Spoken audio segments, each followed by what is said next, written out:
Hello, everybody. My name is Jacob, and I like sports, and welcome to another edition of JK Sports. Now, while we still don't have any actual sports content to put out and to talk about, but we all know this reason because of this coronavirus going on, but I would like to talk about the best case scenarios, the as positive as it can be for the sports that are still out there, the sports that are currently going on. And first, I'd like to hit on basketball now. Basketball season was in mid-swing. It was post All-Star break. Playoff picture was shaping up. Lakers as the number one seed. It was a really good season coming into it. And it'd really be a shame.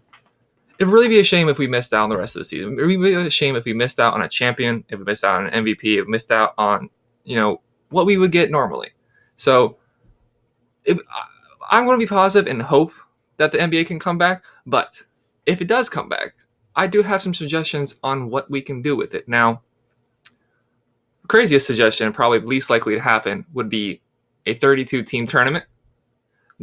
We just missed March Madness, or it will be going on literally as we speak. As I'm recording this video, we'd have some March Madness to watch and cover. But, of course, none of that. But what we could do is bring all 32 teams together and have a tournament. Now, that would discredit the regular season before that, but it'd still be a very interesting take on it, especially since we miss March Madness. And the season is going to be as really weird as it is. I mean, Kobe's passed away, got the coronavirus now. A lot weirder things have already happened than to say, hey, let's take all the teams together, put them together in a 32-team tournament. Now, maybe if you don't do that, another suggestion that I think the NBA should look to go to personally, regardless, not just because of this coronavirus, but I think regardless of what the NBA should go to, is a 16-team playoff, which, okay, nothing crazy, except instead of top 8 from both sides, bring together the best 16. So let's say you got the Grizzlies right now, you got the Pelicans right now fighting at the end of the West, and then you got teams like the Magic, the Pistons at the end of the East trying to fight their way in or try to stay in. You look at teams like the Grizzlies and the Pelicans, and they both have dynamic stars with Zion Williamson, John Morant, and then you look at the Magic, look at the Pistons, and these are washed up teams that don't really deserve to be in the playoffs. They're just a matter of who gets swept by the Bucks first whenever these teams get the 8 seed or the 7 seed and end up playing Toronto. In my opinion, they don't deserve it. Now, it's just been the stereotypical way that NBA has gone about its playoffs forever now, that you get the top 8 from each conferences. But I think it'd be really nice to experiment, to go out and just grab the top 16 teams. And maybe we're not even going to be able to have a first round because there's a likely chance that this is going to push on well into the summer. I mean, there's going to be a cutoff date where if the season doesn't start off by, let's say, July 6th, that the season's canceled. Or in August. Well, actually, no, that's not true because definitely in August would be way too late. But let's say sometime in July, there's a cutoff date that we say, okay, no more basketball. If we haven't reached it by here, no more basketball. But then there can always be the argument. Like I just said about the Magic and the Pistons, who would most definitely get swept by the Bucks in the first round. Do we really need that first round? And it also punishes the teams that didn't quite take the regular season as serious. So you got teams like the Clippers who would still make the playoffs if they're in the top 8 because they're the 4th seed right now. But they wouldn't have quite got to the spot they wanted. You got teams like the Rockets who, in my opinion, play a very I shouldn't say unorganized, but just a system that isn't built to win in the playoffs. So they've rinse and repeat showed that they can't win in the playoffs. You got teams like that who don't necessarily need to be part of the playoff picture because I don't think anybody has confidence in them. You take the top 8 or the top 16 from both conferences and just put them in a playoff bracket. I personally really hope something like this happens where one of these 3 happens and it isn't just, okay, I shouldn't be this crybaby about it. If we could get any type of sports, I think all of us would be open to it. All of us would be happy. But all these seasons are going to be weird. Nothing is normal about this season, so why not do some little experimentation? In my opinion, the reasons that I believe this season should somehow try to still go on is just all the storylines we've had so far this season. We have LeBron and the Lakers as the number 1 seed. Got both LA teams in it. When's the other times you can think of where the LA teams were fighting out together? I don't think it's ever happened. I don't think they've ever played each other in a playoff series which if you can get that in the conference championship,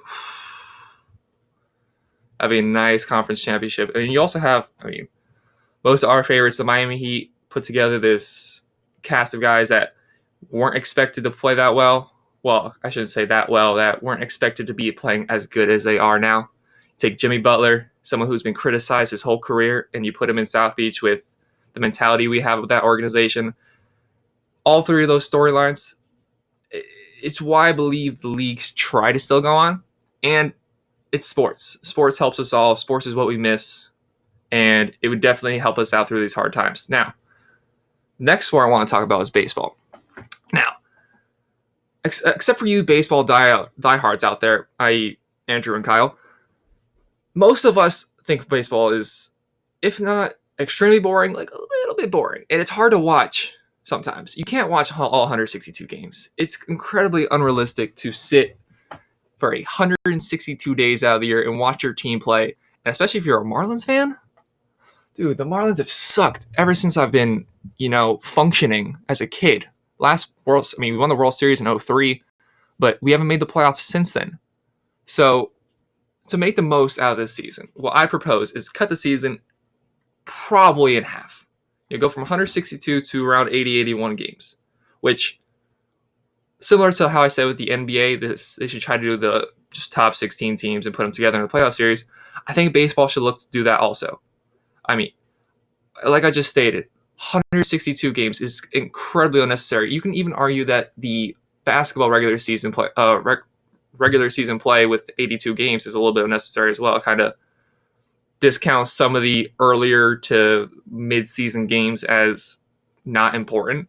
But when you have 162 games, also, why do you need series? I get series and playoffs, but why do you need a series for one team to play them 3 or 4 times in a row? Especially if it's a drag-along series. Let's say you got the Orioles playing the Marlins. I just say Orioles. The Orioles playing the Marlins, or the Royals playing the Mets. You got 2 organizations that are clearly not here to compete. And you throw them together 3 or 4 games, and nobody's watching. Nobody's interested in them. Now, similar to the NBA season storylines, I think we have 2 very interesting storylines to come up with the MLB season. Number 1, and most important to me, is Yankees.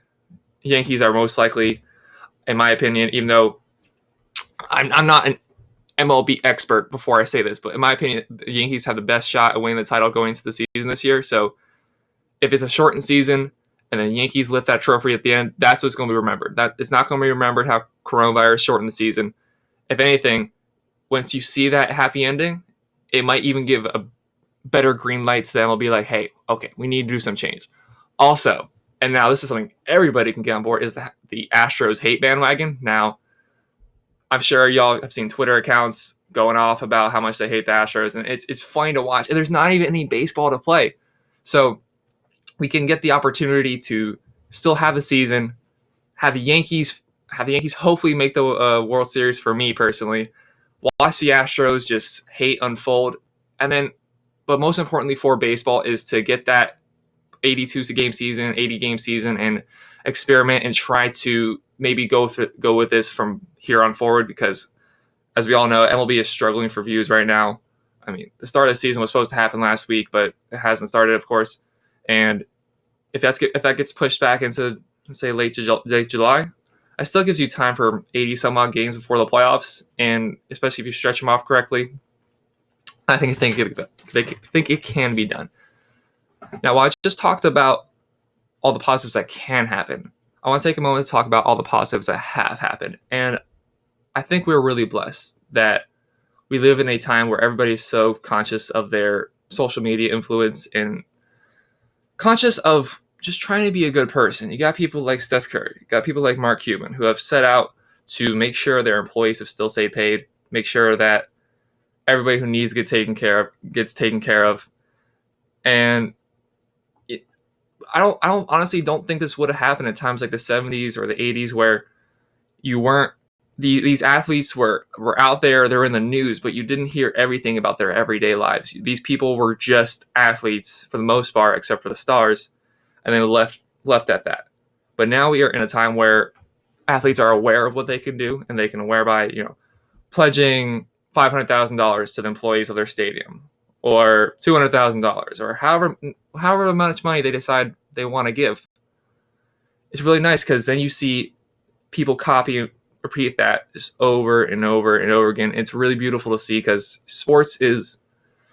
to me, sports is one of the most amazing things that is going on in the world right now. It brings people together, it tears people apart, but it's such a beautiful game, or beautiful games, and it's really nice to see all these people coming together and doing everything for their communities, and hopefully this good from this is remembered. And then hopefully also, speaking of good, anybody who is made mistakes like Rudy Gobert going on and touching everybody's face and everything, I hope by this time next season, when everything's come back to normal, he's not ostracized and hated on for his mistakes.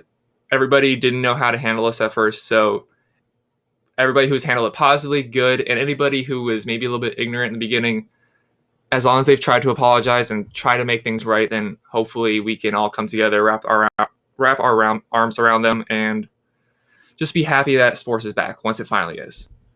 All right, everybody. Thank you very much for watching. My name is Jacob, and I like sports, and this is JK Sports. Please get down in the comments below to let me know any video ideas you'd like me to talk about. Let me know if you'd like to get on the show. Once again, a little bit more difficult to do that now that all this is going on, but please give me some feedback. Please subscribe. Thank you very much for watching. Have a great rest of your day.